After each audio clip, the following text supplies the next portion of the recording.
그 최후의 전쟁 왜 일어나는가, 그런 제목으로 말씀을 나누도록 하겠습니다. 계시록 12장 12절부터 17절까지인데요. 우리 한 목소리로 같이 읽으시겠습니다. 그러므로 하늘과 그 가운데 거하는 자들은 즐거워하라. 그러나 땅과 바다는 화했을진저 이는 마귀가 자기의 때가 얼마 남지 않은 줄을 알므로 크게 분내어 너희에게 데려갔습니다 하더라. 용이 자기가 땅으로 내쫓긴 것을 보고 남자를 낳은 여자를 박해하는지라. 그 여자가 큰 독수리의 두 날개를 받아 광야 자기 곳으로 날아가 거기서 뱀의 낯을 피하여 한 때와 두 때와 반 때를 양육받으매 여자에 대해서 뱀이 그 입으로 물을 강같이 토하여 여자를 물에 떠내려가게 하려 하되 땅이 여자를 도와 그 입을 벌려 용의 입에서 토한 강물을 삼키니 용이 여자에게 분하여 돌아가서 그 여자의 남은 자손 곧 하나님의 계명을 지키며 예수의 증거를 가진 자들과 더불어 싸우려고 바다의 모래 위에 서 있더라. 아멘. 예, 우리가 지난주에 말씀을 통해서 이 그림을 봤습니다만 이 그림이 전혀 정확한 그림이 아닙니다. 근데 이제 그래도 성경 말씀을 자기 나름대로는 신앙적으로 표현하려고 한 그림이니까 이 그림에 어떤 의미를 둘 수가 있겠습니다. 머리에는 보니까 12별의 면류관을 썼고요. 그리고 해를 옷입었다 그랬습니다. 그리고 발 아래는 달이 있고 그리고 이제 7머리를 가진 용이 이 여자를 이제 그냥 죽이려고 박해하는 거예요. 핍박하고 또 이 여자가 아이를 낳으면 그 아이를 잡아먹으려고 용이 기다리고 있는 그런 모습입니다. 그래서 이제 이 하늘에 큰 이적이 있었다. 그 이적은 이제 표적인데 세메이온이라는 표적이고요. 창세기 1장 14절에도 보면은 세메이온, 표적, 히브리 말로는 오트가 나옵니다. 그 표적이라고 하는 것은 뭐냐면 사인판이에요. 간판. 여기가 뭐 옷가게 그러면 사람들이 밥 먹으러 가는 사람은 옷가게로 안 갑니다. 왜냐하면 여기 가면 옷이 없으니까, 밥이 없으니까. 옷 사러 가는 사람은 여기 식당 그런데 거기 안 가요. 밥 먹으러 가는 데지 거기는. 그런 것처럼 이 세메이온 표적은 뭐냐면 앞으로 이런 일이 있다고 보여주시는 거예요. 징조라고 해도 되는 것이에요. 사인, 배너. 그래서 이 여인은 그럼 누구냐? 이 여자가 지난주에 우리가 이스라엘이라고 그랬어요. 왜 이스라엘인가? 12별이 있으니까.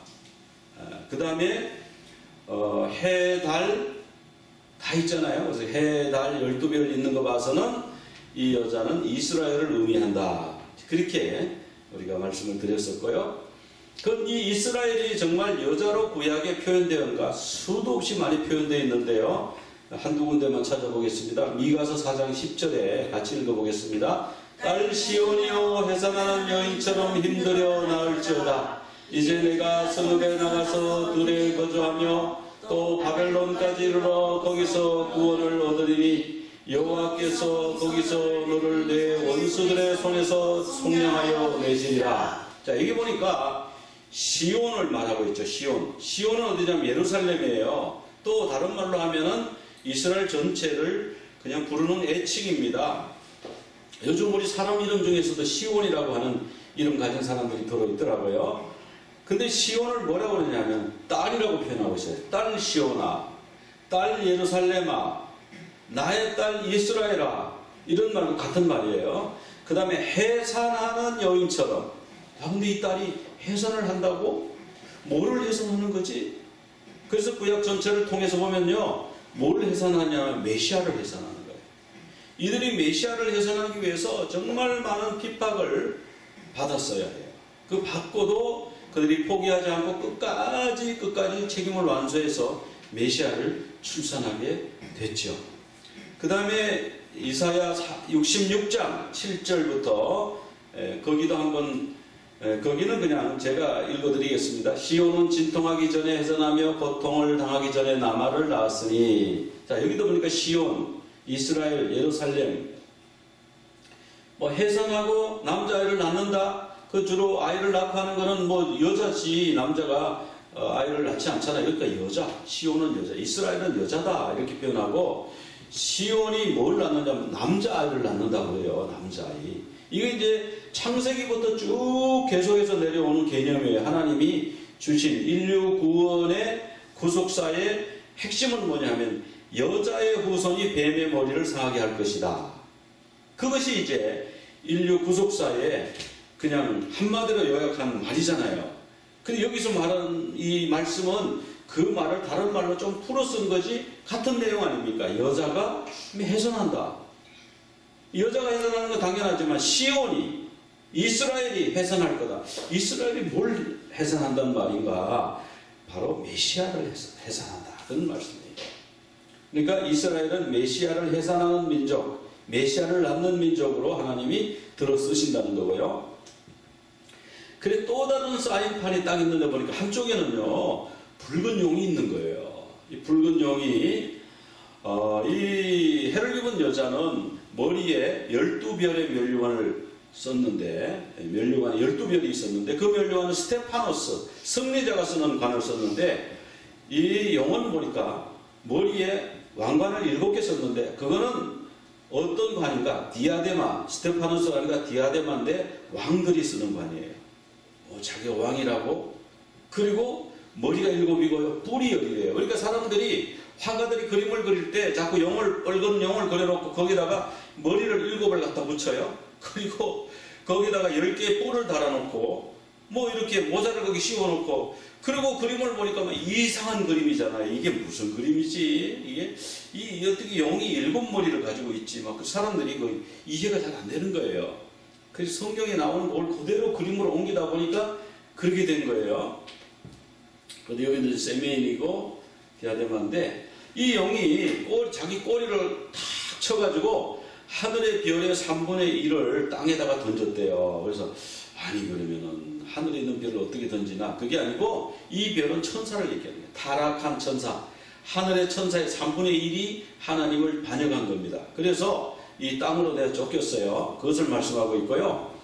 그 다음에 머리가 7, 뿔이 10개라고 하는 것은 다니엘서에서 나오는 말씀에서 나왔는데, 여기를 같이 한번 읽어볼까요? 큰 짐승 넷이 바다에서 나왔는데 첫째는 사자와 같은데 둘째는 곰과 같은데 다른 짐승 곧 표범 같은 것이 있는데 그 짐승에게 또 머리 넷이 있으며 넷째 짐승은 이 짐승은 전에 모든 짐승과 다르고 또 10뿔이 있더라. 자, 여기 보면 머리가 7이에요. 바다에서 짐승이 4마리 올라왔어요. 4마리 올라왔는데 첫째는 사자 같은 짐승이 올라왔어요. 사자와 같은 짐승이 올라왔는데 머리가 몇 개예요? 하나. 그 다음에 두 번째 짐승이 딱 올라왔는데 보니까 이것도 바다에서 올라오는 거죠. 4짐승이 다 바다에서 올라옵니다. 두 번째 짐승은 보니까 곰인데 머리가 몇 개예요? 하나. 그런데 세 번째 짐승이 특이해요. 올라왔는데 표범인데 머리가 4개예요. 이게 나중에 4나라로 쪼개진다는 뜻인데, 그 다음에 이제 4번째 짐승이 올라왔는데, 이거는 아주 짐승이 뭐라고 표현할 수 없는 이상한 짐승이 하나 올라왔는데 머리는 하나고 뿔이 10개더라. 자, 그럼 머리 개수를 세봅시다. 사자 머리 하나, 곰 머리 하나, 표범이 몇 개요? 표범이 4개죠. 그럼 6개 됐죠. 그 다음에 또 다른 짐승, 마지막 짐승의 머리, 그럼 몇 개예요? 7개. 7개의 머리를 가진, 그러니까 이 짐승이 집합체인 거예요. 집합체. 그리고 뿔이 몇 개요? 마지막 짐승에게 뿔이 10개가 있었는 거예요. 그래서 7머리와 10뿔이다. 이제 그렇게 표현하는 거예요. 자, 그러면 이 용의 정체는 뭔가? 그럼 그 용이 도대체 어떤 존재인가? 자, 옛뱀, 큰 용, 마귀, 사탄, 온 천하를 꿰는 자, 그리고 하나님 앞에서 우리를 밤낮 참소하던 자, 이제 이런 것이 용의 정체인데, 자, 이 옛뱀의 머리가 7이고요, 뿔이 10이고, 그 다음에 마귀, 디아블로스, 마귀라고 하는데 마귀는 뭐냐? 분열자, 파괴자입니다. 사탄은 대적자라는 뜻이고요, 참소하던 자, 카테고로스라고 그러는데, 이 카테고로스가 뭐냐? 어큐저. 그리고 어떤 사람들을 어떤 모임에서 또는 법정에서 대적하는 사람, 그런 사람이에요. 그러니까 좋게 말하면 검사고 나쁜 말로 하면 참소자인데, 자, 하늘의 별의 3분의 1이 이 땅에 이제 떨어졌고요. 그런데 이제 여자의 아들이 태어납니다. 여자의 아들이 태어나서 그 창세기 3장 15절에 여자의 아들에 대한 예언이 이제 있는데 그거 그대로 태어나신 거예요. 자, 15절 같이 한번 읽어보겠습니다. 내가 너로 여자와 원수가 되게 하고 내 후손도 여자의 후손과 원수가 되게 하리니 여자의 후손은 내 머리를 상하게 할 것이요 너는 그의 발꿈치를 상하게 할 것이니라 하시고 또 여자에게 이르시되 내가 수고하고 자식을 낳을 것이며, 자, 그 하와를 깨어서요 선악과를 먹고 범죄하게 만들었어요. 이 옛 뱀이. 그때 하나님이 이 뱀에게 심판을 행하십니다. 저주를 하십니다. 뭐라 그러냐면은 여자의 후손이 너의 머리를 상하게 할 것이다. 그것은 창세기부터 시작해서 요한계시록까지의 그 예수님의 구원 사역을 그대로 말씀하시는 거고, 16절에 보면은 네가 수고하고 자식을 낳을 것이며, 그래서 우리가 에덴 동산에서 범죄했으니까 아기를 낳을 때 산통이 있는 거야, 진통이 있는 거야, 그냥 우리가 이렇게 그 생물학적으로 이해를 했잖아요. 근데 이제 영적으로 보면요, 메시아를 낳느라고 네가 고생을 많이 할 거야, 이런 의미로 볼 수 있는 거예요. 이게 지금 수고하고 자식을 낳는다, 이 아들을 낳는다는 거잖아요. 그러니까 너는 이제 메시아를 낳는 민족의 어머니가 될 거야, 이제 그런 말씀이죠. 그리고 갈라디아서 4장 4절 같이 한번 읽어볼까요? 때가 차매 하나님이 그 아들을 보내사 여자에게서 나게 하시고, 보세요, 여자에게서 아들이 낳는데 조건이 있죠? 때가 찼죠.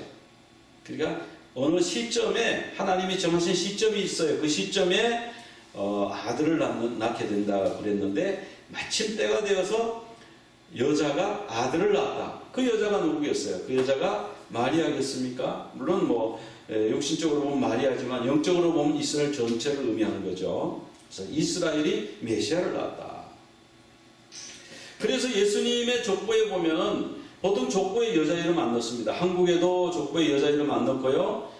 이스라엘도 족보에 여자 이름 들어갈 수가 없어요. 그런데 예수님 족보 마태복음 1장에 보면은 5명의 여인의 이름이 등장합니다. 다말이 나오고요, 라합이 나오고, 룻이 나오고, 바세바가 나오고, 마리아가 나오고, 이렇게 해서 5 여자가 족보에 등장을 해요. 왜? 예수님은 여자의 아들이라는 거예요. 여자의 후손이라는 거예요. 그 여자의 후손이 인류를 구원하시겠다는 거예요. 그러면 사단은 이제 그걸 아니까 어떻게 하냐면은 이 여자의 나라 이스라엘을 막 어떻게 하든지 없애려고, 이 터미네이트 하려고. 여기 좀 이제 이 로봇이 좀 끔찍한 로봇이 하나 나오는데요, 이 터미네이터에서 나온 그림이에요. 그래서 이 로봇이, 이 터미네이터가 말이죠, 그 인간의 대표 그 전투하는 사령관을 죽이는데 어떻게 죽이느냐? 이 시간을 거슬러 와서 그 사령관의 어머니를 죽이면 사령관은 태어날 수가 없다. 그러니까 우리가 전쟁에서 이긴다. 그렇게 생각해가지고 이 터미네이터라는 기계가요, 이 사령관을 죽이러 왔잖아요. 사령관은 아직 애기인데 왔잖아요. 그래서 어머니를 죽이려고 그러잖아요. 그리고 이 애기하고 죽여서 우리가 이 전투에서 완전히 이기려면 그게 가장 근본적인 해결이다. 그게 이제 터미네이터라는 영화잖아요. 그러니까 터미네이터가 왔는데 이길 방법이 없어요. 이 터미네이터가 어머니의 목소리를 다 흉내내고요. 그리고 뭐 여러 가지 모습으로 변신을 해요. 이 액체 로봇인데 바닥에 물처럼 이렇게 있다가 갑자기 촥 일어나서 경찰이 되었다가 막 이렇게 되니까, 그래서 나중에 이제 그것을 간 줄 알고 이쪽에서 그 로봇을 또 하나 보냈죠. 터미네이터라는 로봇을 또 보냈는데 이 로봇은 조금 그 로봇 군단에서 보낸 것보다 조금 구식이에요. 근데 훨씬 의리가 있고, 그래서 결국은 이제 그 잔이라고 하는 이 사령관의 어머니와 사령관을 죽이려고 하는 이 로봇을 결국 죽이는데요. 뭐 액체 그 액화 질소 있죠. 그걸로 냉동을 시켜가지고 부셔버렸어요. 그래도요, 얘가 살아나요. 그게 부셔졌던 그것이 쇠가 따뜻해지니까 녹아가지고 다시 싹 살아가지고 나중에는 뭘로 막 기계로 눌러도요, 그 CPU는 누구누구를 죽여야 된다는 명령을 막 계속 되뇌이고 있는 거예요. 이렇게 무서운 거예요. 터미네이터. 마귀가 터미네이터잖아요. 그냥 어쨌든지 여자의 후손을 죽여야 돼. 여자를 죽이든지 여자의 후손을 죽여야 돼. 그래서 마귀는 계속해서 터미네이터 전략을 쓰는 거예요. 나중에 그 영화에 보면은 그 터미네이터를 용광로에 넣어서 녹여버려요. 그렇게 하지 않으면 끝이 안 나요. 그것이 이제 터미네이터인데, 이게 사탄도 터미네이터 전략을 썼는데, 저는 가인과 아벨, 그냥 아벨을 가인이 죽였어요. 왜? 하나님이 아벨의 제사를 받네? 그러니까 마귀가 보니까 뭐예요? 아벨을 통해서 여자의 후손이 나오는가 보다. 그래서 아벨을 딱 죽였어요. 그러면은 이제 하나님은 인류를 구원 못 하실 거야. 그런데 하나님은 가인과 아벨을 또 선택하지 않고 셋을 통해서 이제 다시 구원의 역사를 이루어 가시죠. 그 노아 홍수 시대에 많은 사람들이 타락했어요. 하여튼 사람들이 전부 전원이 다 타락했어요. 그냥 그래가지고 하나님의 말씀에는 전혀 관심도 없고 뭐에만 가죠. 먹고 마시고 시집가고 장가가고 우상 숭배하고 육신의 그 욕구대로 사는 인간들만 꽉 찬 거예요. 전부 범죄자들만 찬 거예요. 그러면 어떻게 메시아가 오겠어? 근데 하나님은 거기서 노아의 가족을 딱 뽑아가지고 노아 가족 8명만 딱 살리셨어요. 그래서 노아 가족을 통해서 다시 이제 메시아의 계보가 이어지는 거예요. 그래 이제 야곱이 70명이 애굽으로 갔잖아요. 애굽으로 가서 이제 200만이 됐어요. 그러니까 어떻게 해요? 바로가 남자들 다 끌어다가 강제 노역을 시키고 사내 아이가 태어나면 다 어떻게 해버려요? 나일강에 던져라. 그래가지고 나일강에 막 던지고 이제 이스라엘이 멸종 단계에 간 거예요. 그때 모세까지 죽었으면 안 되는 건데 하나님이 모세를 딱 살리게 하셨죠. 강물에 떠내려가서 건졌다. 물에서 건졌다. 모세 이름이 그렇잖아요. 그래가지고 모세가 이 200만을 이끌고 광야로 나옵니다. 그런데 문제는 광야로 나온 이스라엘 백성들이 와 우리가 자유를 얻었습니다. 하나님 감사합니다 하기보다는 왜 이런 데로 우리를 데리고 왔냐고. 애굽에서 차라리 더 좋았다. 힘들게 했어도 고기라도 먹고 부추라도 먹고 그랬는데 여기 뭐가 있냐.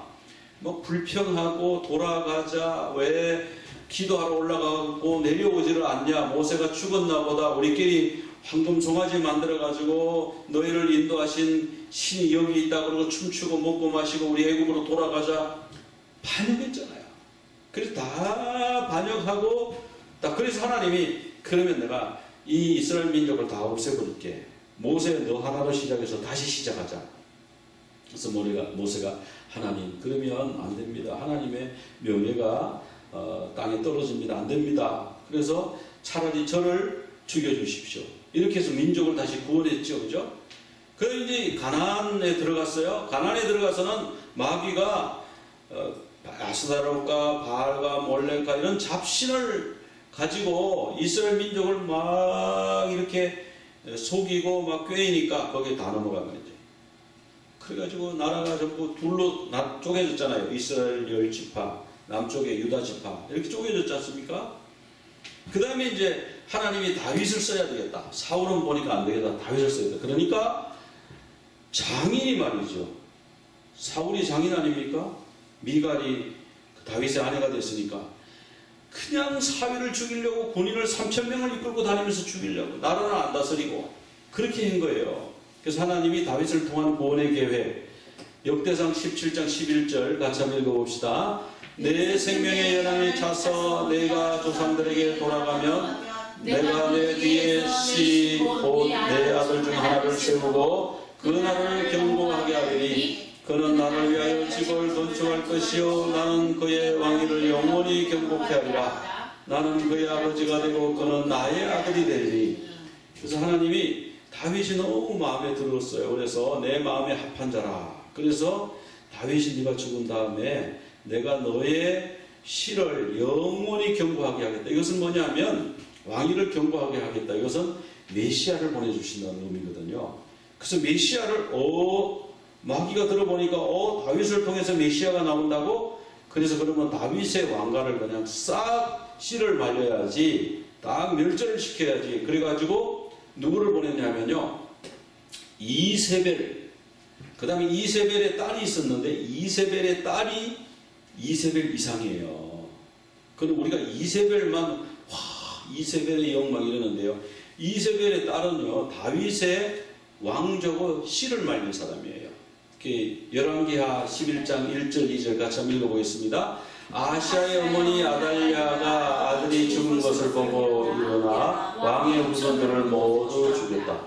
그런데 요람 왕의 딸인 아시아의 누이 요세바가 죽게 된 왕자들 가운데서 아시아의 아들 요아스를 몰래 빼내 그와 그의 유모를 침실에 숨김으로 그가 아달랴에게서 피하여 죽음을 면했다. 여기 보면 이제 아달랴가 이세벨의 딸이거든요.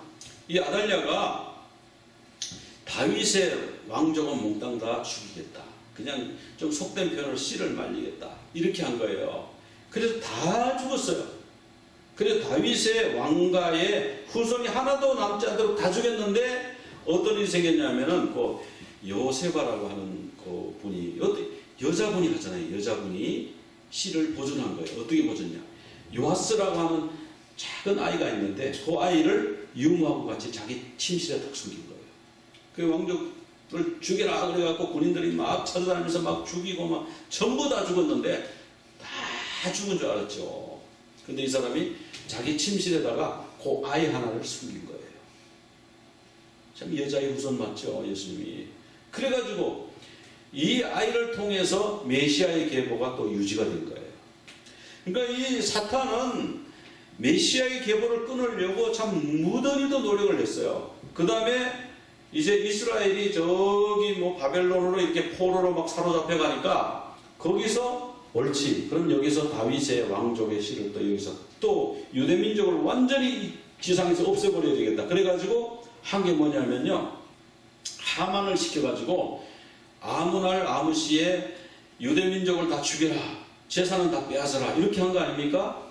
근데 에스더가 죽으면 죽으리라 나가서 그 하만의 계획을 왕에게 폭로하고 하만을 오히려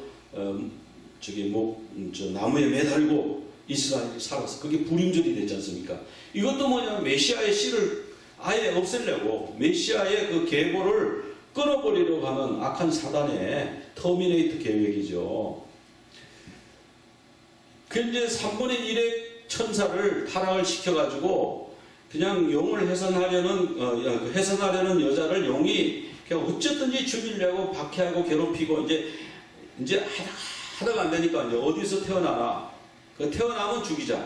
그래가지고 한 게 이제 동방박사들이 예수님 탄생을 축하하기 위해서 왔다가 가면서 헤로드한테 인사를 하러 갔잖아요. 그 헤롯이 깜짝 놀라가지고, 아니 내가 왕인데 우리 집에 아무런 아이가 안 태어났는데 어디서 왕이 태어난단 말이냐. 그래가지고 베들레헴 인근에 있는 2살 이하 남자아이를 싹 다 죽였잖아요. 아무 죄도 없고 아무 영문도 모르고 그 남자애들 다 죽였어요. 그러면은 메시아가 죽고 끝나는 줄 알았어요. 그래가지고 막 헤롯이 그렇게 할 때에 여기 보면 성경에 보면 노하여, 심히 노하여 막 경노했습니다. 그 천사가 요셉에게 지금 빨리 애굽으로 피난하라. 그래서 애굽으로 피신해가지고 메시아의 목숨을 살렸죠. 예수 그리스도의 목숨을 살린 거예요. 그 이후로 사역을 하려고 할 때 또 예수님을 죽이려고 하는 시도가 여러 번 있었어요. 그런데 그때마다 예수님이 아직 때가 안 됐으므로 잡혀가지도 않고 아직 돌아가시지 않았어요. 그러다가 십자가에 결국은 매달았죠. 그들이 십자가에 매달 때 누구를 시켜서 매달았습니까? 바리새인과 서기관을 시켜서 매달았어요.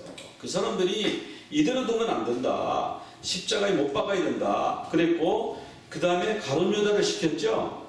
그런데 가룟 유다가 뭐 애국심 때문에 예수님이 로마와 전쟁을 하지 않는 걸 보고 십자가에 매달면 예수님을 팔면 화가 나서 로마와 싸울 것이다 생각해서 애국심에서 그랬다. 어떤 사람은 그렇게 말해요. 좀 진보적인 그 신학자들은. 그런데 성경에 보면요, 원인을 분명하게 말씀하고 있어요. 요한복음 13장 2절 같이 한번 읽어보겠습니다. 마귀가 벌써 시몬의 아들 가룟 유다의 마음에 예수를 팔려는 생각을 넣었더라. 여기 보세요. 자기 의지로 그랬는가? 마귀가요 생각을 가룟 유다 속에 싹 넣었어요. 마귀가 우리에게 생각을 넣습니다. 그거 조심해야 돼요. 어떤 생각을 넣어요?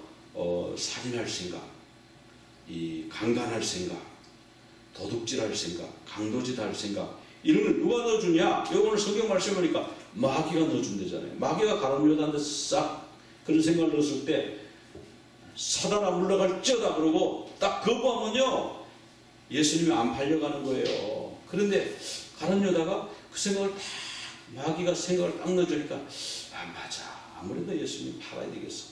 그래가지고 팔았다고 나오잖아요. 이것도 마귀짓 맞죠?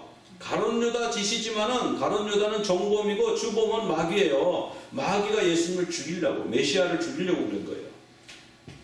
그걸 이제 헤롯에게 갔다가 빌라도에게 갔다가 그리고 이제 십자가를 지게 되죠. 그러면 이제 마귀는 끝난 줄 알았어요. 아, 십자가에 매달았으니까 이제 메시아를 없앴다.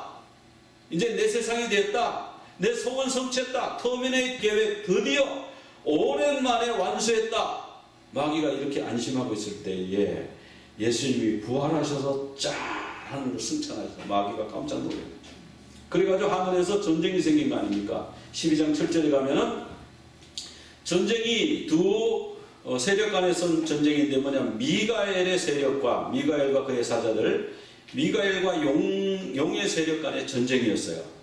근데 이 전쟁에서 용이 졌습니다. 그래가지고 용이 하늘에 있을 수가 없어가지고 이제 땅으로 내어 쫓겼다.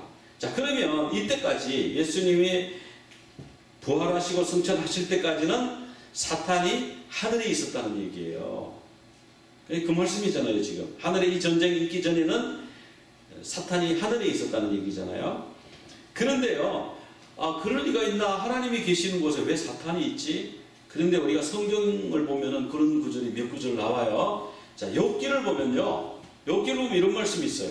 하나님이 이렇게 보좌가 있고 하나님이 다 계시는데 하루는 그 사탄이 말이죠, 하나님 앞에 왔어요. 하나님의 아들들, 천사들도 있고 사탄도 온 거예요. 거기 그 모임에. 그 사탄이 뭐라 그러냐면, 하나님, 욥이 하나님 잘 섬기는 것 같죠? 재산도 많고 몸도 건강하고 뭐 아무것도 부족한 것 없이 더할 나위 없이 잘 사니까 하나님을 섬기는 척 하는 겁니다. 하나님 그거 다 뺏어가면 욥이 하나님 배신할걸요. 그러니까 하나님이 그럼 한번 시험해봐라. 그래가지고 욥이 고난을 어마어마하게 겪었잖아요.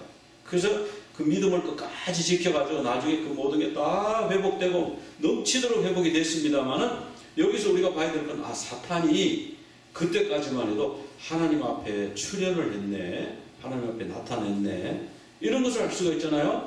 또 이 하나님의 법정에 사탄이 또 나타난 구절이 또 있어요. 역대하 18장 18절에 보면은 미가야라고 하는 선지자가 그 환상을 보고 이야기하는 겁니다. 하나님이 그러는 거야. 오늘 이스라엘 왕 아합을 내가 깨워서 길랏 라모스에서 죽이려고 하는데 어떻게 하면 좋겠느냐, 그 회의에서 물어보는 거예요. 그러니까 하나는 이렇게 하고 하나는 저렇게 하고 이렇게 저렇게 아니 여러 개가 나왔는데 그 중에 한 영이 나와가지고 18장 20절 21절을 같이 한번 읽어봐야 되겠네요. 읽어봅시다. 한 영이 나와서 여호와 앞에 서서 말하되 내가 그를 꾀겠나이다 하니 여호와께서 그에게 이르시되 어떻게 하겠느냐 하시니 그가 이르시되 내가 나가서 거짓말하는 영이 되어 그의 모든 선지자들의 입에 있겠나이다 하니 여호와께서 이르시되 너는 꾀겠고 또 이루리라. 나가서 그리하라. 여기도 보면요, 하나님께 허락을 받잖아요. 거짓말하는 영이, 하나님 내가 선지자들이 거짓말하게 만들게요. 그래가지고 아합을 길랏 라모스로 오게 만들게요. 그래서 거기서 죽게 할게요. 근데 하나님이 그렇게 하면 되겠네. 그럼 너 해라. 이렇게 허락을 받잖아요. 그러니까 사단이, 하늘에는 사탄이 없다. 어떤 사람은 그래요. 교회에 예수 믿는 사람은 사탄이 없다. 마귀가 역사 안 한다. 여러분, 그런데 왜 교회에 그렇게 분쟁이 있고 시끄럽습니까? 교회 아니에요? 사탄이. 예수님이 있는데 왜 예수님의 제자 중에 한 명이 사탄 노릇을 했어요? 왜 예수님이 그 광야에서 40일 금식 기도하고 그럴 때 마귀가 나타나서 시험을 했어요. 여러분, 그거 우리가 막 괜찮다, 무조건 저주의 세번대 괜찮다 아니에요. 근데 지금 뭐냐면 하늘에 전쟁이 나서 사탄이 이제 하늘에서 땅으로 내어 쫓겼습니다. 그 내어 쫓기게 된 게 사탄은 어큐저잖아요. 하나님 앞에서 계속 욥이 제대로 믿는 게 그게 욥이 신앙인 줄 아십니까? 그냥 그런 척 하는 거예요. 아무개가 예수 잘 믿고 신앙이 좋아 보이죠? 그 사람이 진짜 믿음이 아니라니까요. 그가 이런 게 있고 저런 게 있고 이런 것 있으니까 그러지. 그거 다 가져가 보세요. 그 사람 하나님 배신할 사람이에요. 계속해서 어큐저 했다는 거예요. 그런데 예수님이 십자가를 지시고 돌아가셨다가 부활하신 후에 승천하신 다음에는 누구로 계십니까? 예수님이 하나님 앞에 변호사로 계시는 거예요. 중보자로 계시는 거예요. 그러니까 사탄이 어큐저 하려고 해도 예수님이 딱 나를 봐서 하나님 이 사람을 용서해 주세요. 이 사람의 죄를 용서해 주세요. 그러니까 사탄이 있을 장소가 없네. 그래서 전쟁이 또 붙은 거예요. 미가엘하고 붙어가지고 결국은 내어 쫓겼다. 그래서 사탄은 지금 이곳에 공중권세 잡은 자로 와 있고 하늘에는 이제 없는 거죠. 그전에는 그랬다는 거예요. 그래서 미가엘은 어떤 천사냐? 미가엘은 다니엘 12장 1절에 보면 그거 같이 한번 읽어볼까요? 그때에 내 민족을 보위하는 큰 군주 미가엘이 일어날 것이요 환란이 있으리니. 여기까지만 읽겠습니다. 내 민족이 어느 민족이에요? 이스라엘. 다니엘의 민족 이스라엘이잖아요. 이스라엘을 보위하는 큰 군주 아크엔젤 천사가 있는데, 천사장이 있는데 그 사람 이름이 미가엘이다. 그렇게 말씀하고 있어요. 그러니까 미가엘의 미션이 여러 가지가 있겠죠. 근데 그 중에 중요한 미션 중에 하나가 뭐예요? 이스라엘을 지키는 거예요. 이스라엘을. 이스라엘을 지키는 천사가 있구나. 그럼 다른 나라도 보니까 있어요. 다니엘서 10장 13절. 그런데 바사 왕국의 군주가 21일 동안 나를 막았으므로. 여기 나오잖아요. 그죠? 바사 왕국에도 군주가 있는 거야. 아크엔젤이 있는 거야. 그렇죠? 우리 개인 각자에게는 천사가 있을까요? 없을까요? 있어요. 성경에 보면 있다고 나와요. 예수님이 그 사람의 천사가 날마다 하나님의 얼굴을 뵙는다 그랬거든요. 교회를 담당하는 천사가 있을까요? 없을까요? 있어요. 요한계시록에 촛대가 있고 별이 있는데 별은 뭐라고 그랬어요? 그 7교회의 사자니라. 그런데 그 사자가 원어로 보면요 안겔로스예요. 영어로는 에인젤로 번역됐어요. 우리는 사자 그러니까 목사님이나 무슨 다른 뭔가 이렇게 생각하는데 천사입니다. 그래서 교회도 천사가 있고 개인에게도 천사가 있고 나라에도 천사가 있다. 그런 게 우리가 성경에서 나오는 이 얘기는 성경에서 나오는 겁니다. 그래서 이런 얘기를 잘 안 하기 때문에 정말 그거 이상한 거 아닙니까? 근데 성경에 나오는 말씀이에요. 그래서 이 미가엘은 누구였나? 이스라엘을 보위하는 천사예요.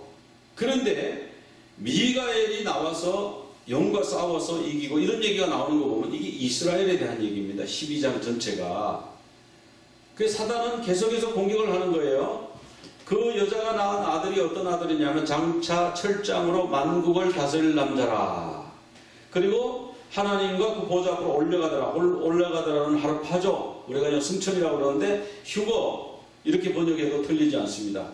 그리고 그 여자가 사탄의 핍박을 피해서 광야로 도망을 가서 거기서 1260일 동안 아들을 양육하기 위해 하나님께서 예비하신 곳에 있더라. 이런 말씀이 나오고요. 독수리 2날개를 받아서 광야로 이제 가서 한 떼와 두 떼와 반 떼를 양육받았는데, 이 독수리 2날개는 출애굽기 19장 4절에 보면은 하나님이 독수리 2날개로 너희를 업어서 인도했다 그랬거든. 하나님이 인도하시는 걸 의미하는 거예요. 1260일은 뭐냐? 사역과 보호의 기간이죠. 두 증인이 1260일 동안 사역을 하고 예언을 하게 되죠.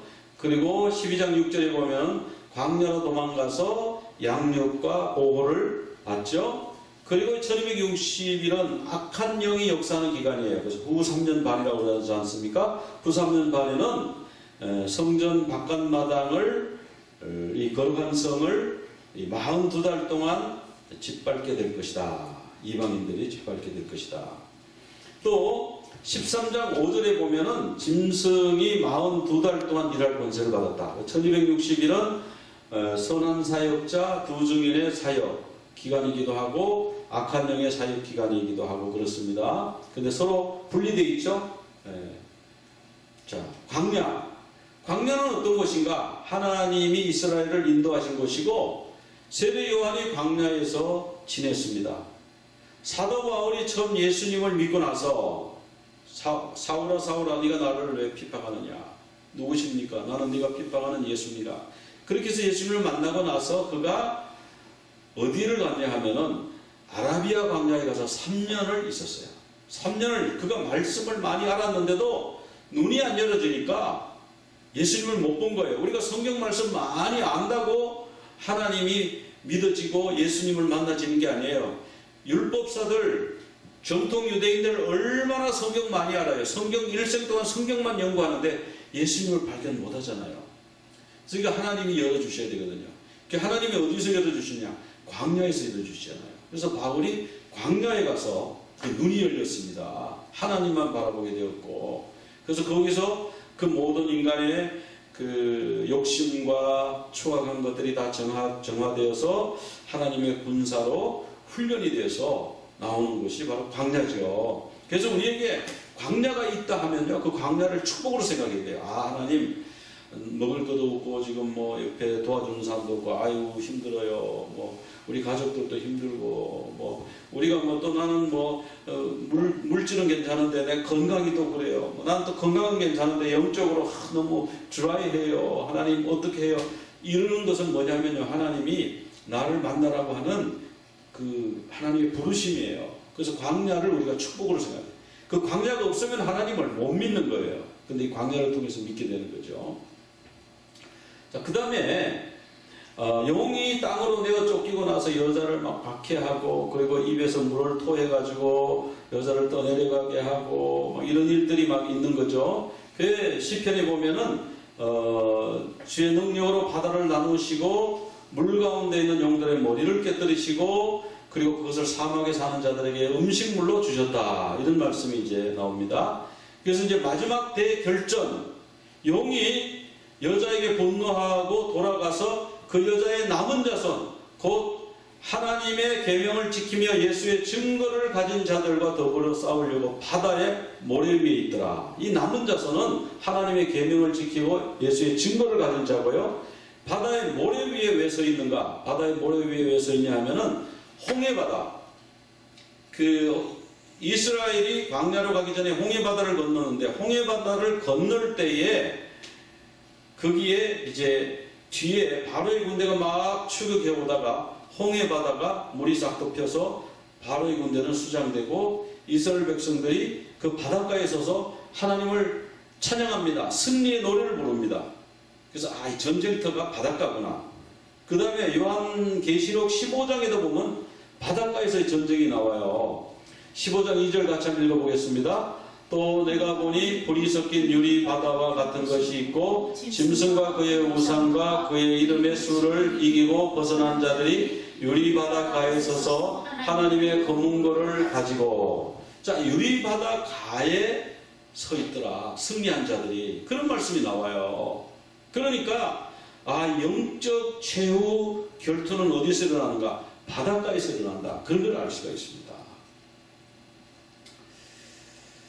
그래서 이제 이 오늘 12장 말씀의 요약이 두 표적의 요약인데 요약을 하면 이렇습니다. 하나님이 여자의 후손을 통해 사람을 구원하실 계획을 발표한다. 영은 여자가 아들을 낳지 못하게 방해하지만 여자는 아들을 낳고 아들은 여자의 남은 자손을 낳는다. 영은 여자의 아들을 십자가에 못 박아 죽이지만 아들은 부활 승천하여 하나님의 법정에서 형제의 변호인이 된다. 우리의 변호인이 된다는 뜻입니다. 밤낮 형제를 참수하는 자가 법정에서 패배한다. 이 사단이죠. 참수한 자는 하늘에 있을 곳이 없어져서 땅으로 쫓겨났다. 땅으로 내어 쫓긴 영은 아들을 낳은 여자와 그 여자의 남은 자손을 박해한다. 영은 자기 때가 얼마 남지 않은 것을 알고 분을 내어 여자의 남은 자손과 마지막 전투를 하려고 바닷가의 모래 위에 선다. 이제 그런 말씀이 요약입니다. 자, 지금이 어떤 때입니까? 지금이 이제 마지막 결전을 준비하는 때예요. 자, 마지막 결전을 준비해서 이기려면 하나님의 계명을 지키는 거고요. 예수의 증거를 가질 때 전투에 이길 수가 있어요. 우리가 총과 칼과 대포로 싸우는 게 아니지 않습니까? 그러면 우리는 그것을 어디에서 준비하는가를 광야에서 준비하는 거예요. 여러분, 광야에서요, 하나님만 붙들고 하나님만 사모하는 것을 배워야 돼요. 이 광야 아니면 이걸 배울 수가 없어요. 그래서 하나님, 내가 지금 이 광야에서, 이 광야라고 하는 어려움, 내게 어떤 어려움이 있는 사람마다 어떤 어려움이 올 수 있잖아요. 이 어려움에서 하나님을 배우게 하소서. 하나님의 말씀을 지키게 하소서. 예수 그리스도를 증거하게 하소서. 그런 증거를 가져야 돼요. 그래야만 승리할 수가 있고, 그래야만 기름을 준비하는 자가 될 수가 있고, 그래야만 깨어서 주님을 맞이할 수가 있습니다. 그런 여러분들이 다 되시기를 간절히 축원합니다. 기도드리겠습니다. 하나님 아버지, 감사합니다. 오늘 말씀을 통해서 주님, 저희들이 이 영과 최후의 결전을 앞두고 있음을 보았습니다. 주님, 저희들이 광야를 통과하면서 말씀을 배우고 하나님을 배우고 하나님의 살아계심과 예수 그리스도의 그 피, 어린 양의 피의 증거를 가질 수 있는 저희들이 되어서 마지막 전투에서 승리하고 주님과 승리의 노래 부를 수 있는 우리 모두가 되게 하여 주시옵소서. 예수 그리스도 이름으로 기도드리옵나이다. 아멘.